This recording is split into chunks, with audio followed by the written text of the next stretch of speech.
Bismillahirrahmanirrahim. Assalamualaikum warahmatullahi wabarakatuh. Waalaikumsalam warahmatullahi wabarakatuh. Alhamdulillah. Alhamdulillahilladzi an'ama 'alaina ni'matal iman wal islam. Asyhadu an la ilaha illallah wa asyhadu anna Muhammadar Rasulullah.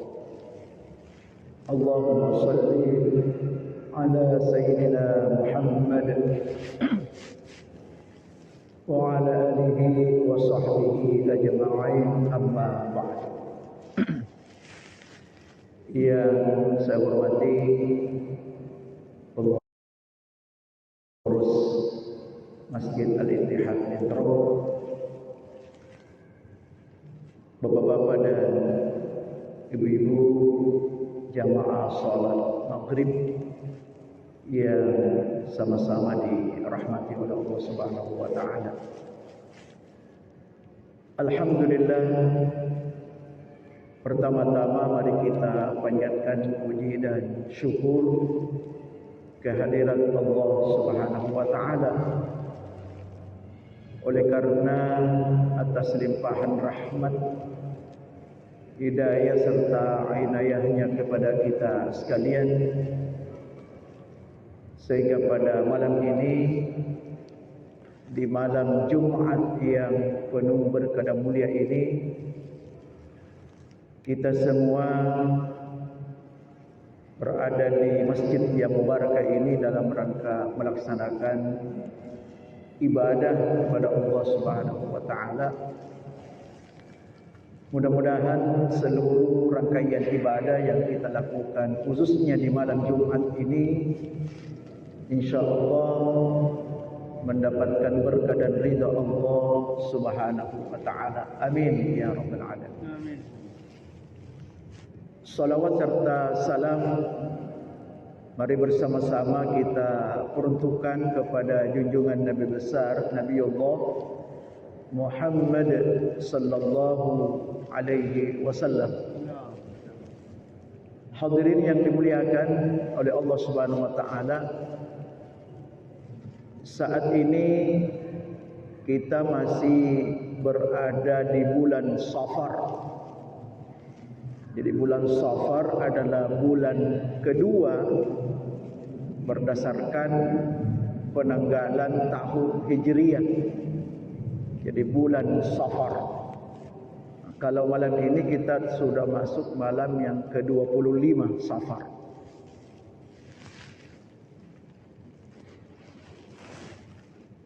Apa artinya Safar? Ini dulu perlu kita ketahui. Safar itu secara bahasa artinya sunyi, sepi, kosong. Itu semuanya arti daripada Safar.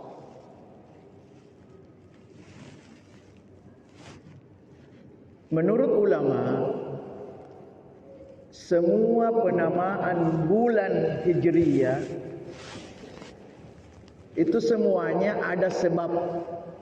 Jadi tidak hanya sebatas diberi nama tanpa ada sebab. Sama juga kita. Mungkin sebagian di antara kita ini, kita punya nama, orang tua kasih nama kita ini mungkin ada sebabnya. Contoh, saya sendiri mendengar cerita dari orang tua saya. Saya tanya, kenapa nama aku Muhammad Nur? Kenapa saya dikasih nama Muhammad Nur? Lalu dijawablah, kenapa kami kasih namamu Muhammad Nur? Karena kebetulan saat itu, kami berada di Pulau Balancadi. Saat itu ada ulama besar datang dari Makassar. Ya, karena saat itu bulan Ramadan. Jadi ada datang safari ke pulau itu. Siapa namanya? Namanya Kiai Haji Muhammad Nur. Mungkin itu terkenal dulu. Beliau terkenal sekali di Makassar itu. Kiai Haji Muhammad Nur. Pas beliau datang, saya dilahirkan. Makanya kata orang tua saya, makanya namamu Muhammad Nur. Kita tidak mau cari-cari nama lain. Supaya apa? Supaya seperti Pak Kiai. Itu harapan orang tua. Ya, mungkin kita juga ada sejarah itu. Ada sejarah.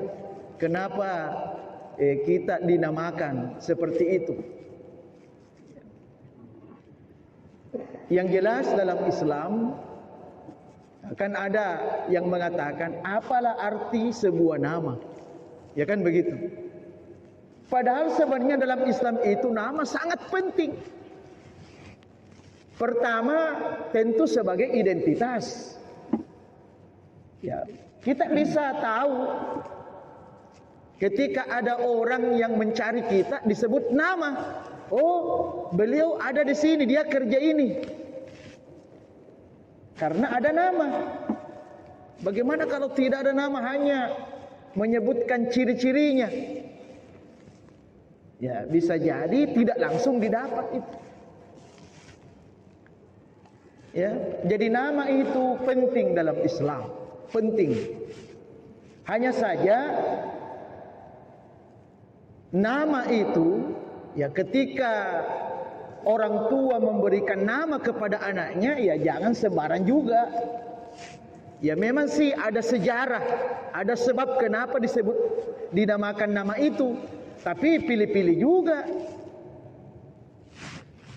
Ya, mentang-mentang anaknya lahir pada waktu gempa, namanya siapa namamu? Gempa. Jangan juga, karena tidak bagus itu. Ya, jadi kasih nama. Kenapa saya katakan nama baik itu perlu? Karena ada riwayat disebutkan bahwa ada salah seorang sahabat dalam kehidupan sehari-harinya, sahabat ini selalu sakit, selalu ada masalah dalam hidupnya. Tidak pernah tenang dia. Kalau bukan ada masalah, sakit. Lalu datanglah dia kepada Rasulullah. Ada orang tuanya datang, ya Rasulullah, ini saya punya anak ini hampir sepanjang hidupnya ini susah. Jarang dia dapatkan ketenangan. Susah terus. Lalu apa yang ditanyakan Nabi kepada orang tua ini? Nabi tanya, siapa namanya anakmu kah? Lalu orang tua ini menjawab, oh namanya anakku ya Rasulullah Hazan. Jadi Hazan, Ha-Zai-Nun, Hazan. Apa kata Nabi? Pantas anakmu selalu begitu. Karena namanya Hazan. Apa artinya Hazan? Sedih. Pantas selalu sedih, susah. Jadi bawaannya selalu sedih karena namanya. Nah, ini kan sudah membantai orang mengatakan apa arti sebuah nama. Nama itu menentukan. Ya. Lalu Nabi sarankan, Nabi minta kalau begitu ganti namanya anakmu. Ganti namanya anakmu. Insya Allah kehidupannya berubah itu. Siapa ya Rasul namanya? Ya mirip saja, mirip. Supaya tidak pikir-pikir lagi siapa namanya. Namanya itu Hasan. Ya Hasan kan mirip tuh. Jadi kalau Hazan yang sedih artinya itu Ha-Zai-Nun. Nah, kalau ini Ha-Sin-Nun, Hasan. bukan hazan. Itu saja bedanya. Z menjadi sin. Akhirnya dirubahlah namanya itu. Dirubahlah namanya. Dan alhamdulillah setelah namanya dirubah, yang namanya susah-susah itu sudah menjauh. Sudah baik kehidupannya ini. Anaknya ini kasihan. Subhanallah itu. Ya, ada yang bertanya, Pak Ustaz, waktu dirubah namanya anaknya itu, adakah ritual-ritual? Dan tidak ada, Ji. Ya kan ada juga bilang, kalau mau ganti nama potong kambing, kan ada juga bilang begitu, kalau mau rubah nama potong kambing. Tidak ada. Yang penting saat itu kita berniat ganti nama, selesai. Tidak ada istilah potong kambing, potong ayam.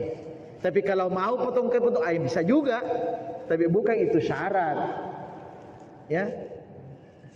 Jadi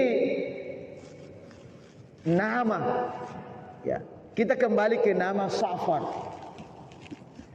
Jadi 12 bulan Hijriyah itu ada sebabnya kenapa dinamakan itu. Termasuk bulan Safar ini. Safar. Tadi saya sudah sebutkan, Safar itu artinya sunyi, sepi, kosong. Limadha yusamma Safar? Kenapa dinamakan Safar? Dijelaskan oleh para ahli sejarah bahwa kenapa dinamakan bulan Safar, karena pada saat itu, di bulan itu, dulu pada zaman jahiliyah itu, setiap bulan Safar banyak orang yang tinggalkan kampungnya, sampai rumahnya kosong. Makanya disebut Safar. Jadi banyak yang pergi keluar rumahnya, pergi kerja atau apa, pokoknya dia kosongkan rumahnya itu. Jadi selama 1 bulan itu dia kosongkan itu. Makanya disebut Safar. Itu satu. Ada juga ahli sejarah menyebutkan kenapa disebut Safar, karena saat itu para petani mengosongkan tanamannya di sawah. Dia kosongkan tanamannya itu. Dia panen itu. Dia panen sehingga kosong tanamannya. Makanya disebut juga Safar. Ada juga ahli sejarah mengatakan, ini beda-beda pandangannya ulama ini. Ada juga ulama ahli sejarah mengatakan kenapa disebut Safar, karena di bulan itu ketika ada pengungsi yang datang, kafilah-kafilah yang datang, ya, para penduduk asli itu mengusir pendatang itu. Dia usir sampai sang kafilah ini, pendatang ini, dia tinggalkan tempat ngungsinya tanpa membawa apa-apa, kosong tangannya, lari karena takut dibunuh, kosong tangannya. Makanya disebut juga Safar. Jadi banyak, tapi yang masyhur di kalangan para ulama memilih yang pertama tadi itu. Ya, kebanyakan ulama mengatakan yang paling dekat itu adalah kebanyakan penduduk Arab saat itu masuk bulan Safar, banyak orang pergi tinggalkan rumahnya sampai rumahnya kosong. Nah, itulah bulan Safar. Menurut hadis bahwa bulan Safar itu sebenarnya adalah bulan istimewa. Ya. Jadi bulan Safar itu bulan istimewa. Setelah datang Islam. Tapi sebelum datang Islam, bulan Safar itu dijadikan sebagai bulan sial. Itu sebelum Islam datang. Jadi para orang-orang jahiliyah menganggap bahwa bulan Safar itu bulan sial. Karena mungkin saat itu ketika masuk bulan Safar banyak orang mengalami kesialan. Akhirnya mereka sebut bulan Safar itu bulan sial.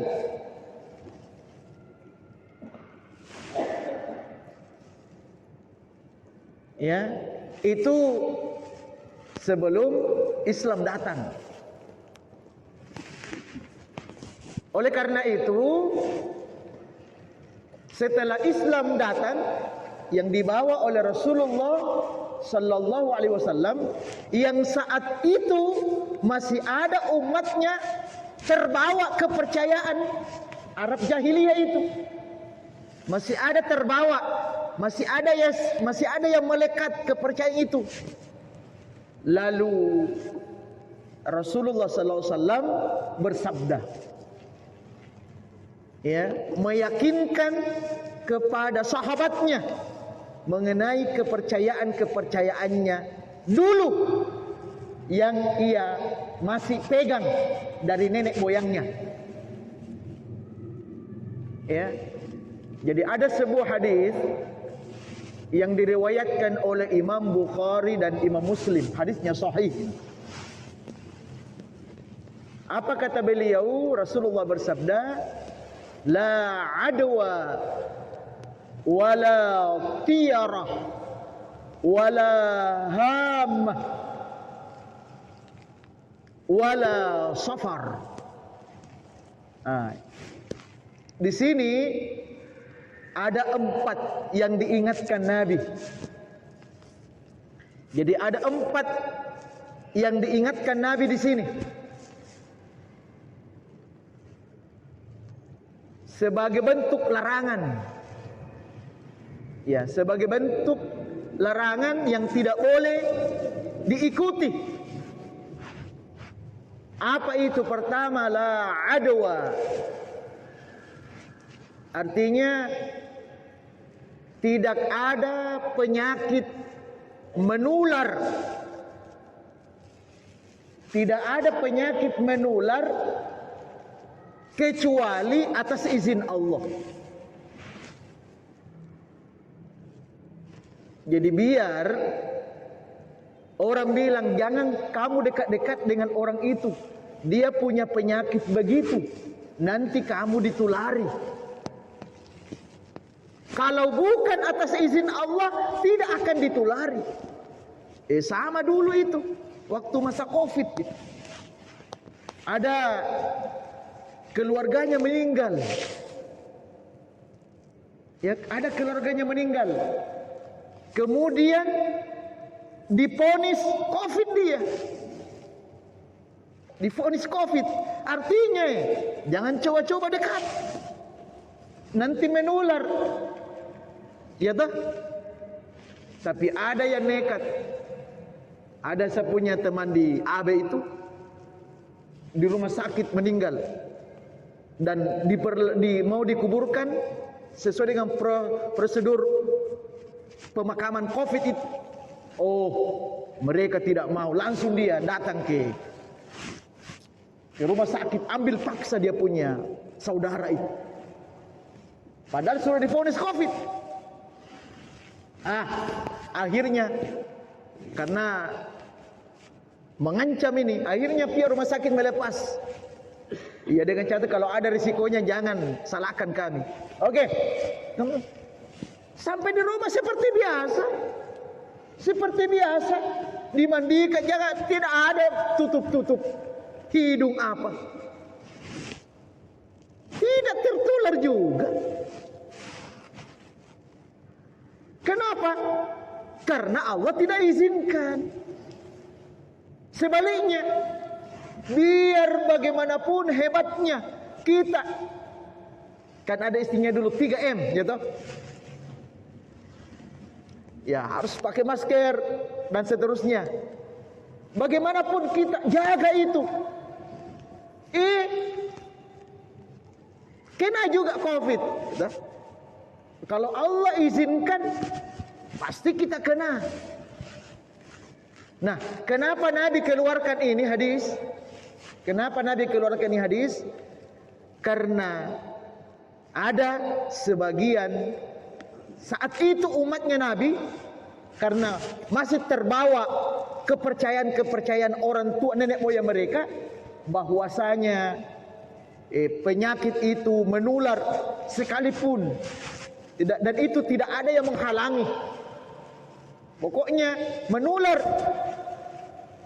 tidak ada yang bisa menghalangi, biar bukan izin Allah apa. Makanya Nabi pertegas, tidak ada namanya penyakit menular kalau bukan atas izinnya Allah. Itu namanya wala adwa satu. Yang kedua, wala tiyarah.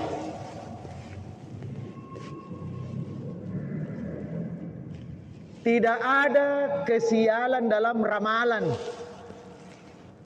Siapa tahu ada yang ramal kan? Dia ada yang ramal. Ya, misalnya ada orang diramal, oh kamu nanti ini, ya, kalau kamu begini, kamu nanti dapat begini, tidak baik begini, kamu dapat begini. Kesialan, kata Nabi, tidak ada begitu. Artinya apa? Nabi ingatkan, jangan kamu percaya yang begitu-begitu. Karena di zaman modern ini, ya bagaimanapun modernnya sekarang ini, masih ada atau bahkan bisa jadi masih banyak yang masih percaya dengan ramalan-ramalan. Masih banyak itu. Ya, apakah disebutkan secara langsung? Ya, siapa tahu bilang ada yang ini, ada yang bisa meramal, atau ada dulu namanya itu, apa lagi namanya? Ada Scorpion, apa ya? Ya, apa namanya? Zodiak ya. Ada yang percaya dengan zodiak. Lahir bulan ini zodiaknya ini. Ini nanti masalah cintanya begini, rezekinya begini. Oh, jangan percaya yang begitu itu. Itu namanya wala tiyarah. Nabi ingatkan, jangan begitu. Jangan percaya. Itu syirik. Syirik itu. Ya, Nabi sudah ingatkan itu. Tapi sekarang juga ada yang masih pegang itu. Jangan. Ya, ada juga bilang garis tangan. Oh, tanganmu begini. Serahkan semua sama Allah. Serahkan semua sama Allah. Ya, kalaupun misalnya itu terjadi bukan karena garis tangan, karena memang takdirmu begitu. Kan ada yang mencocok-cocokkan itu. Betul kak toh? Bila memang kak. Itu setan yang kasih begitu. Setan. Jangan. Jadi kata Nabi, wala tiyarah. Tidak ada kesialan dalam ramalan itu. Jadi kalau ada ramal-ramal kita begini, jangan dipercaya itu. Jangan dipercaya. Apalagi hubungannya dengan kesialan. Jangan percaya. Jangan percaya. Ya, tetaplah kita beramal seperti biasanya. Kita salat, kita puasa, kita zikir. Kalau di situ diramalkan, kamu dapat begini nanti, kamu dapat susah begini, masa bodoh. Itu yang kedua. Kemudian yang ketiga, wala hamah. Dan tidak ada kesialan terkait dengan burung. Ya, apalagi bilang burung hantu. Kan ada bilang Kalau ada di atas itu rumahmu itu burung hantu, oh nanti ada orang mati di situ. Jangan, itu tidak ada begitu. Ya, tidak ada. Itu Nabi sudah ingatkan itu. Jangan, kan ada juga karena percaya akhirnya tidak bisa tidur, mati betul. Bilang memang kak, bukan karena burungnya, karena dia jadi pikiran. Akhirnya naik tensinya sampai 200, akhirnya selewat. Bukan karena burung, karena dia pikirkan terus. Ya. Intinya ketika ada begitu-begitu, serahkan semua sama Allah. Kita sebagai orang beriman, kita punya senjata kok, yaitu tawakal. Itulah senjata kita sebagai orang beriman, tawakal. Ya, samping kita berusaha dan berdoa. Kalau kita sudah berusaha, kita sudah berdoa, tawakal. Kita tawakal, selesai. Kalaupun memang itu yang terjadi, itulah takdir kita. Tapi sekali lagi tidak ada hubungannya dengan burung. Tidak ada. Ya. Jadi memang ada beberapa kepercayaan itu. Ya macam kalau ada orang meninggal itu. Ya. Ada istilah lepas ayam apa, ada kasih pecah kepala kelapa. Itu kan dalam bahasa agama itu namanya mitos. Itu mitos-mitos itu. Itu bukan agama itu. Ya kita kasih pecah supaya tidak ada lagi yang meninggal di rumah kita ini. Kan atau lepas ayam, lepaskan kesialan. Jangan begitu. Ya, itu semuanya ajaran-ajaran. Kalaupun itu ajaran-ajaran bukan ajaran Islam. Bukan ajaran Islam. Ya, jadi tidak perlu terlalu banyak kita lakukan. Kalau kita tidak tahu apa maksudnya ini, ya toh? Apa maksudnya? Karena tidak semua, ya, ini perlu saya tegaskan juga.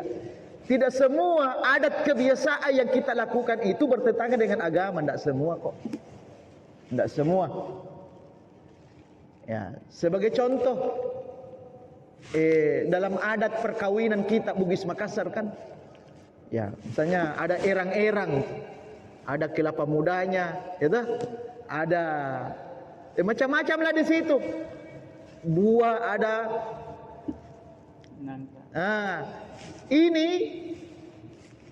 Ini kan ada maksudnya, ada kalau kita orang Bugis bilang ini asen-senur maneng, asen-senur maneng.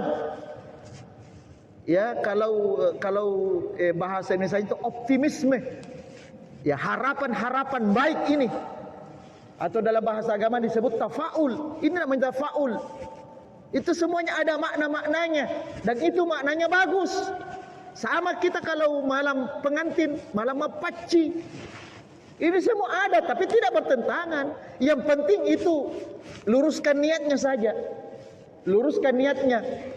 Apa makna mapaci itu? Ya sama dengan adat mapasi Karawa apa? Ya kan begitu. Jadi intinya bahwa tidak semua juga adat bertentangan dengan agama. Adat beragama kalau memang di dalamnya ya ada yang bertentangan dengan akidah misalnya. Seperti tadi itu yang saya ceritakan. Nanti kalau kau tidak begini, nanti begini. Oh, hilangkan itu. Ya. Itu namanya wala hamah. Ya, jangan kita percaya sesuatu yang kalau katanya begini nanti kok begini. Jangan kita percaya yang begitu. Karena itu Nabi sudah ingatkan. Kemudian yang keempat wala safara. Ini tadi hubungannya kajian kita. Wala safara, dan tidak ada kesialan di bulan Safar. Sebagaimana keyakinan nenek moyang orang Arab jahiliyah dulu. Karena sekali lagi itu masih ada terbawa sebagian sahabat. Makanya Nabi sabdakan ini karena mungkin ada laporan dari sahabat lain bahwa ada kita punya sahabat ada keyakinan begini ya Rasulullah. Akhirnya Nabi sampaikan itu bahwa tidak ada yang namanya kesialan di bulan Safar. Memang ini ada dalam sebuah kitab namanya Kanzun Najah was Surur. Ini yang sering disampaikan oleh guru ta Kiai Muhammad Yusuf ini, bahwa di bulan Safar ini, di Rabu terakhir di bulan Safar ini, Rabu terakhir. Memang kebetulan kalau kita mengikuti kalender Kemenak, ya kalender Kemenak, dan juga berdasarkan hisab, sudah melalui hisab, Rabu terakhir itu Rabu depan. Itu pas tanggal 30 itu. Pas tanggal 30 Safar. Kamisnya sudah masuk bulan Maulid, bulan Rabiul Awal. Ya. Jadi Rabu terakhir, Rabu yang akan datang, dalam kitab itu disebutkan berdasarkan ilham. Ini ilham, bukan hadis. Berdasarkan ilham yang diterima oleh sebagian ulama. Artinya apa? Boleh dipercaya, boleh tidak. Boleh diikuti, boleh tidak. Namanya ilham. Kecuali hadis, tidak ada pilihan, harus kita ikuti karena hadis. Tapi karena ini bukan hadis, ini ilham. Jadi ada ilham yang diterima, yang didapatkan sebagian ulama dulu. Bagaimana bentuk ilhamnya itu? Disebutkanlah bahwa di setiap Rabu terakhir Safar, berarti Rabu yang akan datang, ya itu turun 320.000 bala atau penyakit. 320.000, bukan 320 ribu, ini ada ribunya.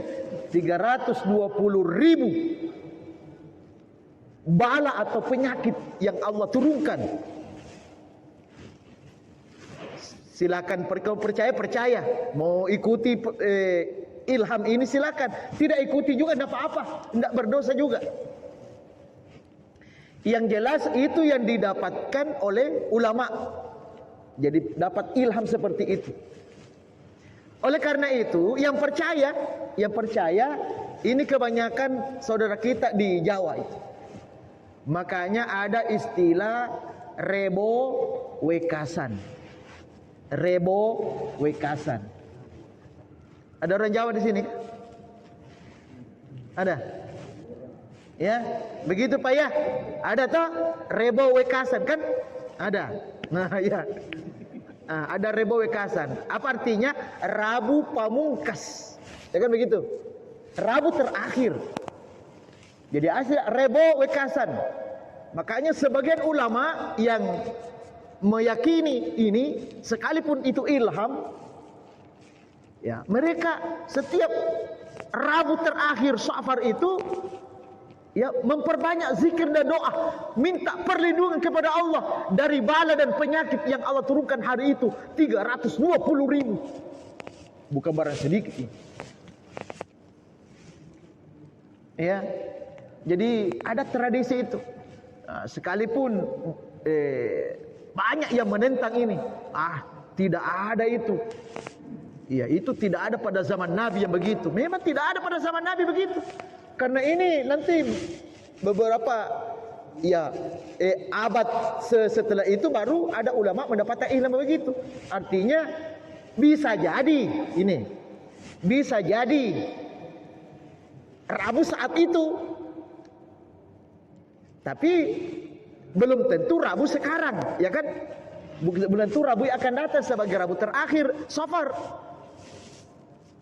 Makanya ada banyak yang menentang ini. Ya, ada melaksanakan secara khusus salat sunnah itu dengan bacaan surat tertentu. Ya, banyak yang melakukan itu karena kepercayaan itu. Ya, tapi sekali lagi itu kembali ke kita. Kalau kita percaya silakan lakukan. Ya, mulai dari malam Rabu perbanyak berdoa, minta perlindungan kepada Allah. Ya Allah, jauhkan dari mara bahaya, dari bala, dari penyakit-penyakit. Minta sama Allah.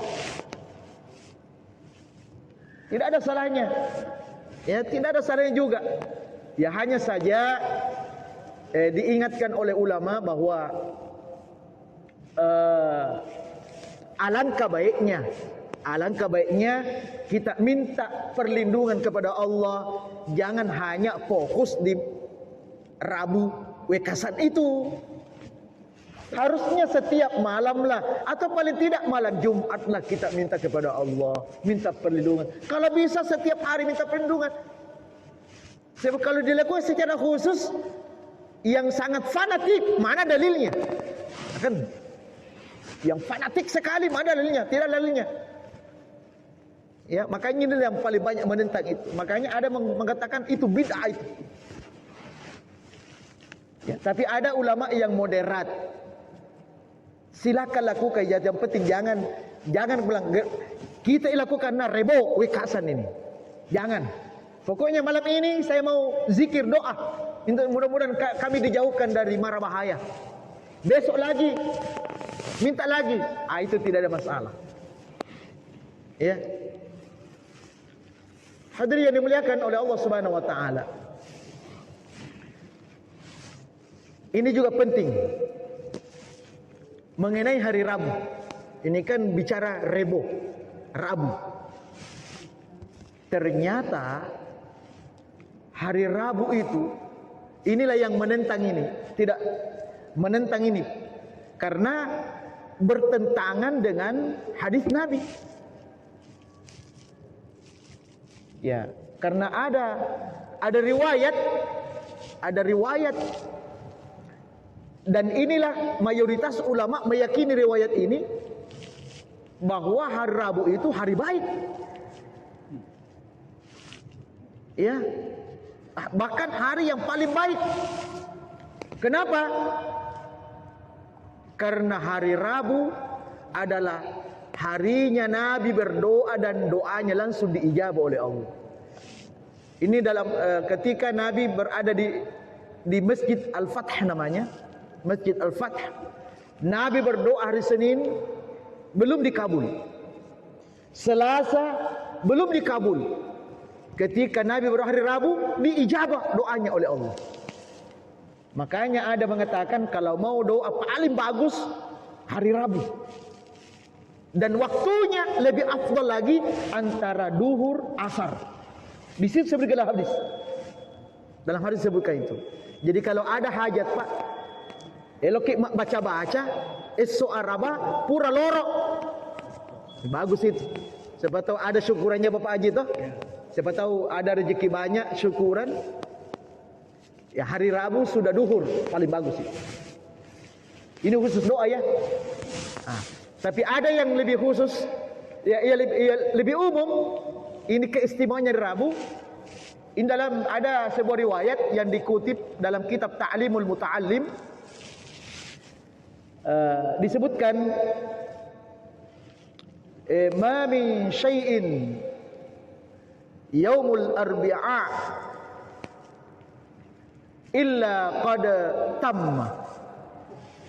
Artinya tidak ada sesuatu yang dilakukan di hari Rabu kecuali Allah sempurnakan apa yang ia lakukan itu. Suku ijama jamatta kalau itu kita mulai lakukan hari Rabu. Atau ada pekerjaan mulai hari Rabu. Apa saja, termasuk nereko eloki. Kalau kita mau kasih masuk anaknya sekolah atau mengaji, pilih hari Rabu. Allah akan sempurnakan ikhtiar kita itu. Napa suku ipo ngalata. Kenapa? Terakhir, dalam hadis ini sahih juga. Karena hari Rabu itu Allah ciptakan cahaya. Wa khalaqallah an-nur. Wa khalaqallah an-nur yaumul arbi'a. Allah menciptakan hari Rabu. Allah menciptakan cahaya pada hari Rabu. Jadi cahaya itu diciptakan hari Rabu itu. Ya. Makanya kalau mau suku, cahaya kan isyaratnya. Misalnya di satu ruangan, ya, ada cahaya, semua terlihat. Suku itu isyaratnya. Jadi bagus Pak pilih itu. Tapi perlu dipahami, bukan berarti hari Senin, Selasa, Kamis, Jumat, Sabtu, Ahad tidak baik. Tidak. Dalam Islam tidak ada hari atau waktu yang tidak baik. Tidak ada. Tidak ada. Jadi kalau misalnya mau kasih nikah nata, maukah ke Pak Ustaz, maukah cari hari baik? Saya tanya dulu, kenapa kita mau cari hari baik kah? Yang lainnya mungkin kalau sembarang berarti tidak baik. Kalau bilang begitu, itu salah. Tapi kalau bilang, ya bukan Pak Ustaz, semua hari baik, tapi ya makasih kau ini tertentu, mungkin itu yang lebih baik. Ya toh? Kalau begini benar. Jadi tapi kalau ada keyakinan engkau so ada hari tidak baik, oh inilah yang dilarang oleh agama ini. Ini Allah marah itu. Allah marah. Jadi Allah melaknat orang-orang mengatakan ada waktu yang tidak baik. Kenapa Allah marah? Allah melaknat karena waktu itu ciptaan Allah. Jadi kalau kita maki-maki itu waktu, berarti kita maki-maki ciptaan Allah. Pada ibu-ibu, bineta, no? Sudah masak, kita maki-maki anunya, pasti micai, pasti marah istri itu kalau kita maki-maki masakannya. Saya kira inilah kajian kita malam ini, insya Allah. Bisa kan? Oh iya. Insya Allah mudah-mudahan ada manfaatnya bagi kita sekalian dan semoga bulan Safar ini membawa keberkahan untuk kita semuanya. Amin amin ya rabbal alamin. Mari kita tutup dengan sama-sama baca doa kafaratul majlis. Subhanakallahumma wa bihamdika asyhadu an la ilaha illa anta astaghfiruka wa atubu ilaik. Wabillahi taufiq wa da'wati wal irsyad. Wassalamu alaikum warahmatullahi wabarakatuh.